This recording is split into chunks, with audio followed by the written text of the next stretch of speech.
యో సూర్యదేవా ఏంది ఎండ్ల మమ్మల్ని బతకమంటావా సావమంటావా? సావండి. ఏమియా నీకు మా మీద ఇంత పగ? నాకు ఎవరి మీద పగ ఉండదు నాయనా, నా ధర్మం నేను నిర్వర్తిస్తున్నాను.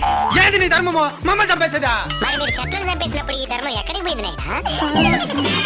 అట్లా నాకు తెలుసు. ఈ ఎండకి తలకు తోట్లు పడుతున్నాయి.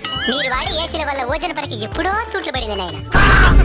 ఎండ ఎక్కువగా ఉంది ఏసీ 2 పాయింట్లు పెంచు అని అంటారు గానీ ఎండ ఎక్కువగా ఉంది 2 సెట్లు పెంచుదామని ఏ రోజైనా అనుకున్నారా?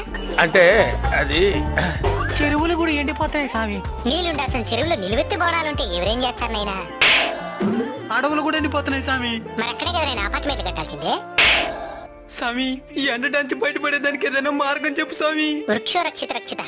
చెట్లను మీరు కాపాడితే అవి మిమ్మల్ని కాపాడతాయి. తప్పకుండా నాటి కాపాడుతాం స్వామి. స్వామి ఇంక మిఠాని ఈ ఎండలు తగ్గినా in France there is crocodile festival. అంటే ముందుంది ముసళ్ళ పండగ అని.